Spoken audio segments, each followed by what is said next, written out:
Hello ladies and gentlemen, welcome back for our final video of chapter 2. We are in day 6, which is 2.2 day 4, more normal distribution calculations. So by the end of this lesson, you should be quite proficient in finding the proportion of values in a specified interval in a normal distribution using either table A or technology, and finding the value that corresponds to a given percentile in a normal distribution using table A or technology.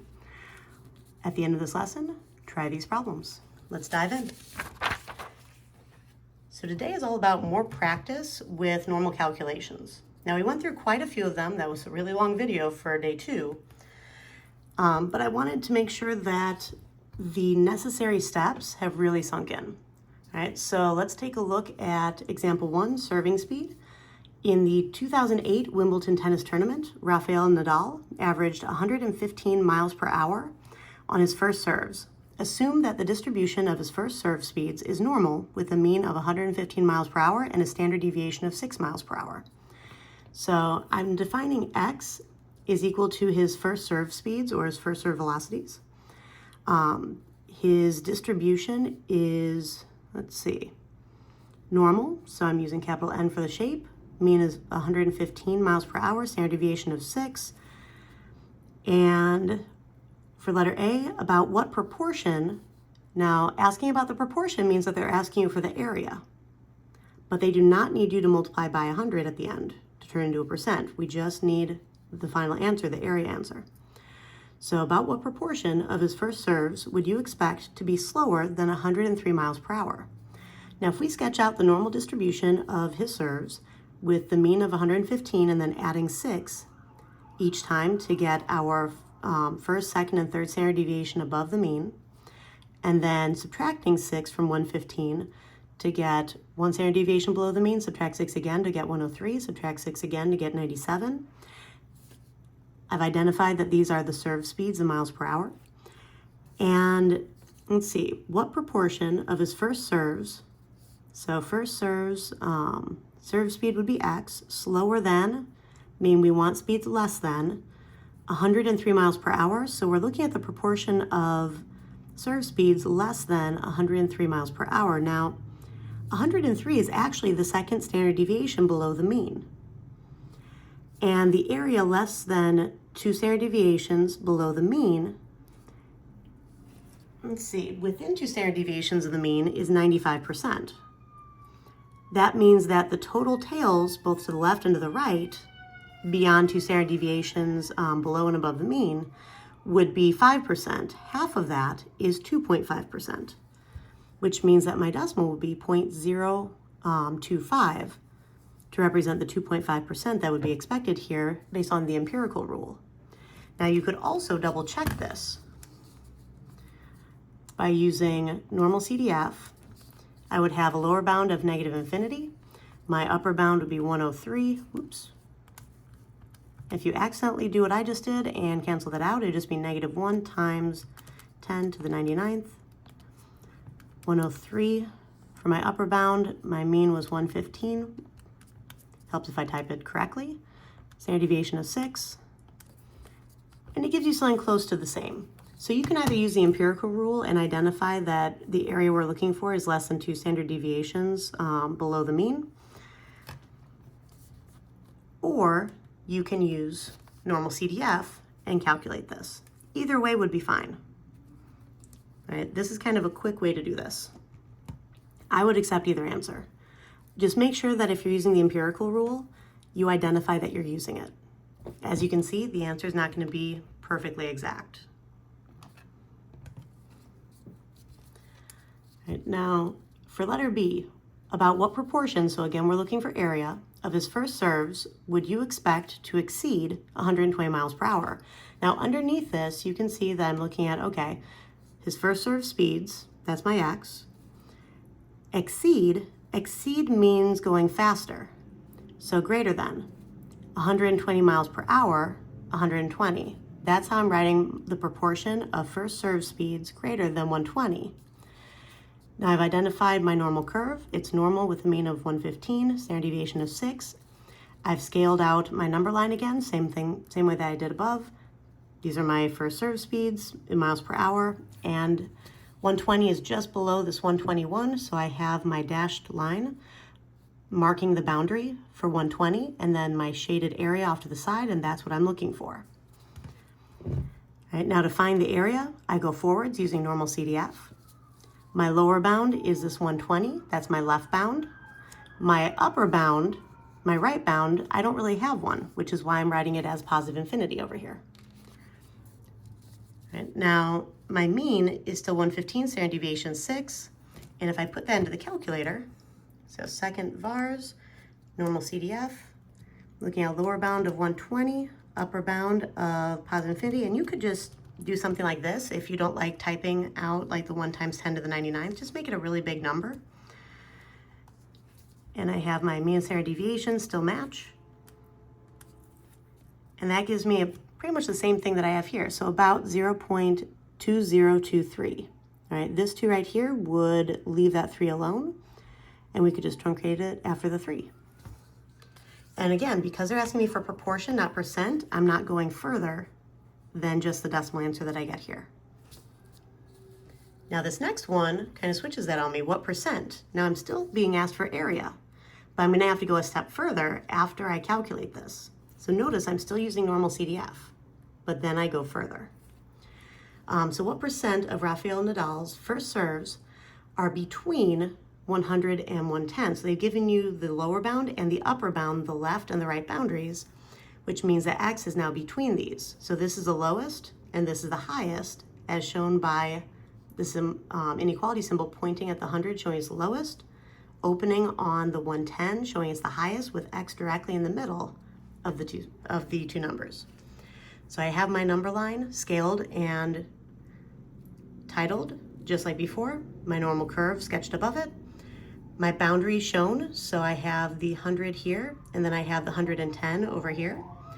The 100 is between the 97 and the 103. The 110 is just after the 109. If you can hear the sirens going past my house, I apologize. There's apparently an emergency somewhere to the north, because there have been quite a few emergency vehicles driving through. All right, so back to the math. The shaded region between these boundary points is what I'm looking for. So I'm looking for the proportion of first serves that had speeds between 100 and 110. Because line segments don't have an area, we don't really care about the or equal to part of the inequalities with this. It would not affect your probability calculations in a continuous distribution, only in discrete distributions. All right, so normal CDF, my lower bound of 100, my upper bound of 110, mean 115, standard deviation 6. And if I go in and enter those numbers, so 100, 110, I have 0.1961 approximately, which is how I got this number. And then usually we would write that answer in context, having translated to a percent. So this times 100 is how I'm getting my percent. 19.61% of Rafael Nadal's first serves are between 100 and 110 miles per hour.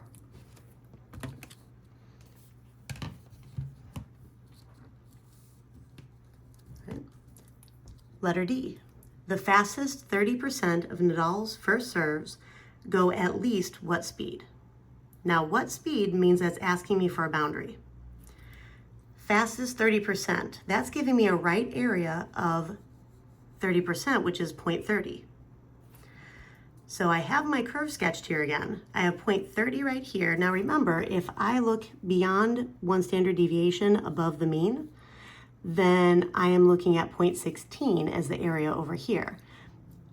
Looking above the mean itself would be 0.50. So between 0.16 and 0.50 is where 0.30 would be found. And I made this closer to the one standard deviation above than to the mean, because it would be closer to the 0.16 area than it would be to the 0.50. All right, so that's how I estimated about where this should go on the number line and getting it fairly accurate.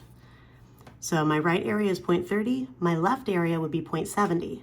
Remember, if you have an older calculator, you're going to have to use the left area.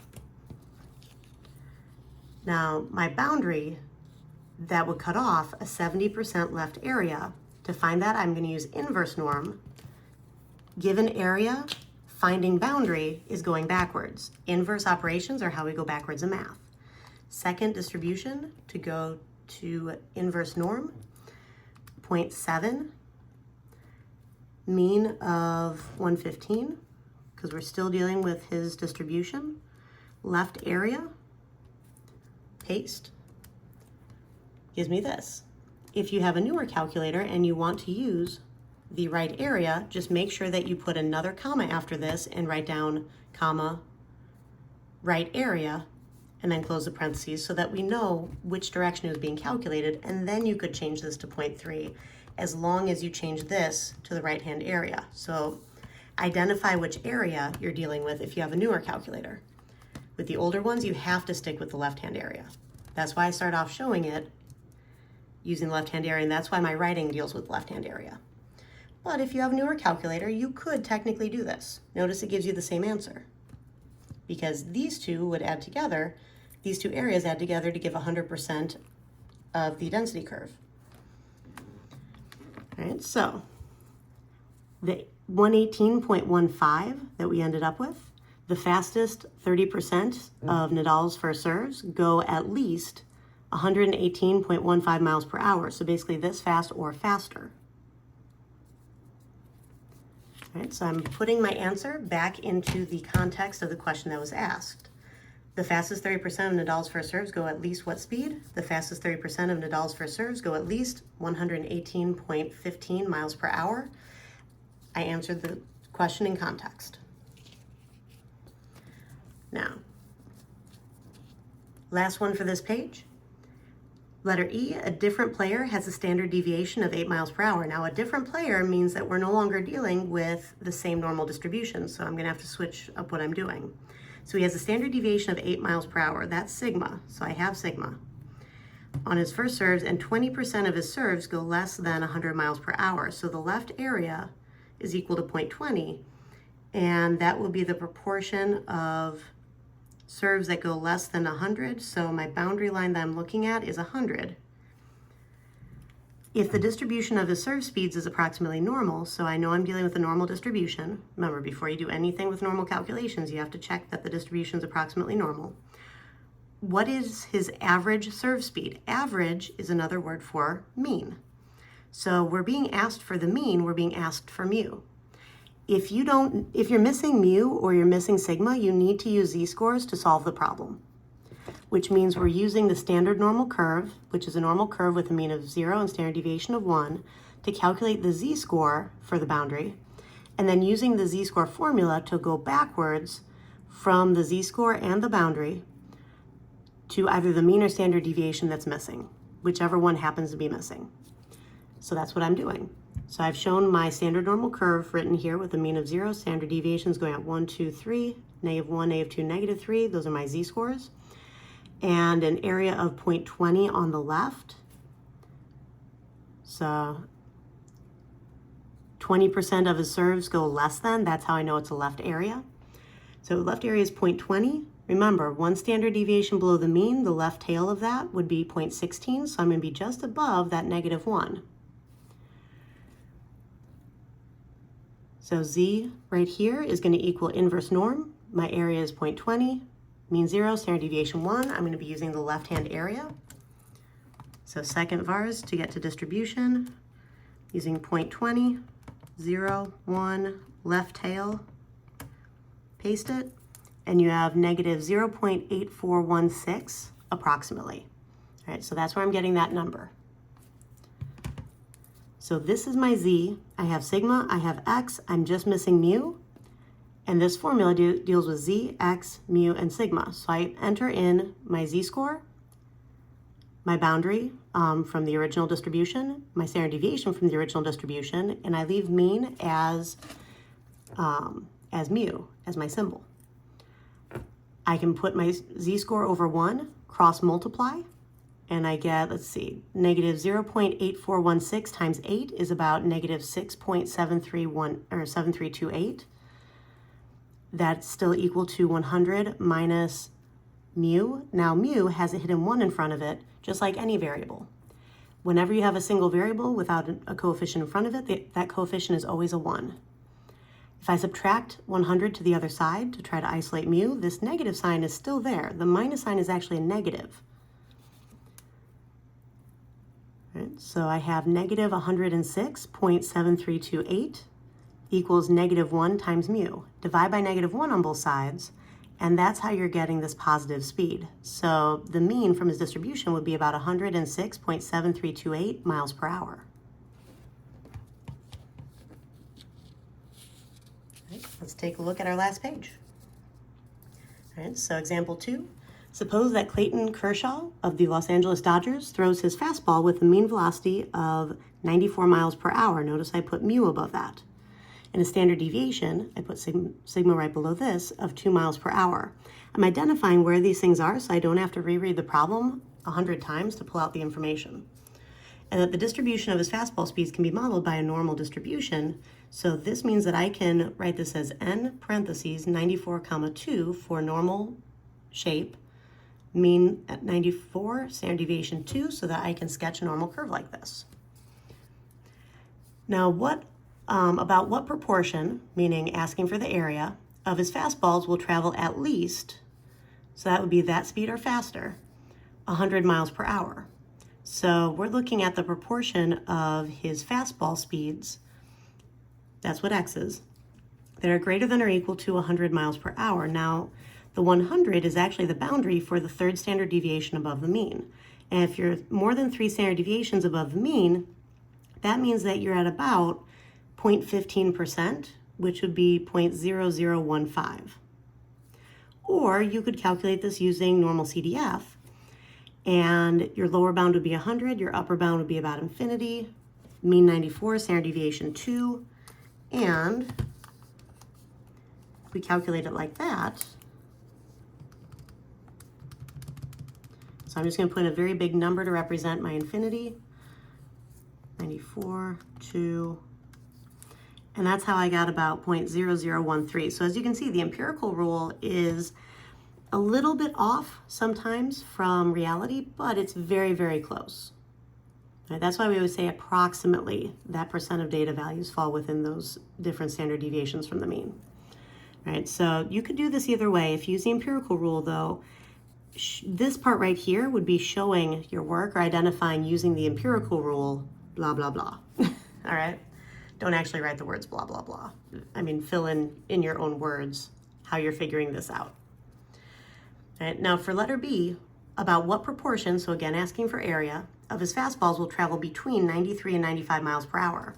So proportion of fastball speeds between 93 and 95, scaled number line. I have my 93 and 95 marked off where they would be along the number line, shaded region, titled.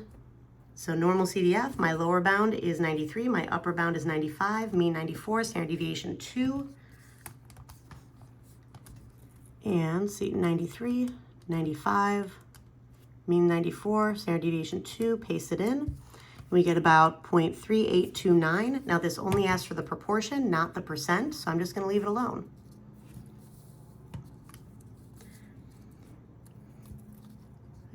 Letter C, what is the 30th percentile, so left area being 0.30, of Kershaw's distribution of fastball velocities? Remember, percentile is the left-hand area, basically the area less than or equal to our boundary. So we're looking at, let's see, we have our normal curve, labeled and scaled, titled, unknown boundary identified. The area is 0.30, so it'll be between the 0.16 area and the 0.50. That's one below your standard, or one standard deviation below your mean, and then right at your mean. So that's why my x is between these two values. So my boundary is going to equal inverse norm, area of 30. So 0.30 means 94, standard deviation 2. And remember, this is a left-hand area. So we have 0.3, 94, 2, left-hand area, paste it in, and we have about 92.95 miles per hour. So the 30th percentile of Kershaw's distribution of fastball velocities is at about 92.95 miles per hour. Right, 2 left. So these two are definitely thinkers. So I am going to extend this further so that you can see how these work. What fastball velocities would be considered low outliers for Kershaw? Now, in order to answer this question, you need to combine your knowledge of outliers and the formula that we use for that with the normal distribution. So with this one, low outliers means that you're looking for values that are less than the first quartile minus 1.5 times your interquartile range. To calculate your interquartile range, you're going to need to find your first and third quartile and then subtract them. The first quartile is the 25th percentile, which is why I have my area set at 0.25. The third quartile is a 75th percentile. That's why I have my area set at 0.75. All right, so if we look at inverse norm and my area 0.25, same mean and standard deviation we've been working with, left-hand area because that's what percentile is. Calculate, we have about 92.65, which is where I got this. Do the same thing again, but with 75.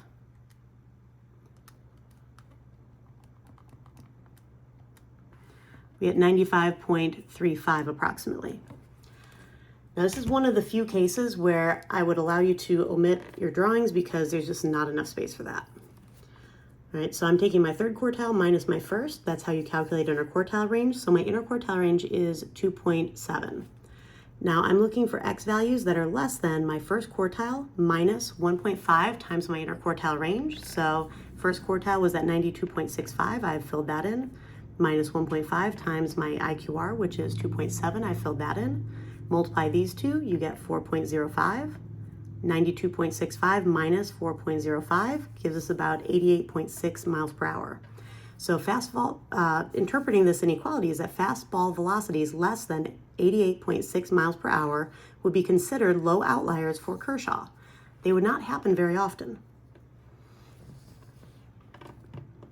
And for our final problem, letter E, suppose that a different pitcher's fastballs, so we're no longer dealing with Kershaw's distribution, so different pitcher's fastballs have a mean velocity of 92 miles per hour, I know my mean, and 40% of his fastballs go less than 90 miles per hour. The proportion of his fastballs less than 90 is equal to 0.40. Basically, our area is 0.40. Right? What is his standard deviation? I'm looking for sigma. So I'm going to have to use my z-score calculation to go backwards. All right, so what is the standard deviation of his fastball velocities, assuming his distribution of velocities can be modeled by a normal distribution? This last part of the question is what allows me to use inverse norm right here. So I set up a standard normal curve. So 0, 1, 2, 3, -1, -2, -3 for mean of 0, standard deviation of 1. I have this identified as z-scores down below. I have my area cut off. Remember, one standard deviation below the mean is an area 0.16 to the left. Right at the mean, the left area would be considered 0.50, so 0.40 should be a little bit closer to the 0 than to the -1. And let's see, inverse norm, area 0.40, mean 0, standard deviation 1. So inverse norm, 0.4, mean 0, standard deviation 1. And we have negative 0.2533. And that's where I got negative 0.2533 right here. So I entered this in place of my z-score. I have my boundary in the original distribution at 90, my mean at 92, and standard deviation is still sigma. That's how I have this filled in. So this was the original formula that I had filled in. Then I put 1 underneath my z-score so that I could use cross multiplication. Sigma times negative 0.2533 is what I have on this side. And then I have 90 minus 92 is negative 2, times 1 is still negative 2. In order to isolate sigma, I have to divide by negative 0.2533, which is what I'm doing on both sides here, and then that gives me a standard deviation of about 7.896 miles per hour. So that's how far the speeds would vary on average from 92. Right? This is the problems that I suggest that you try. I hope this helped to kind of clarify any questions you have on normal distribution calculations, and I will see you in class.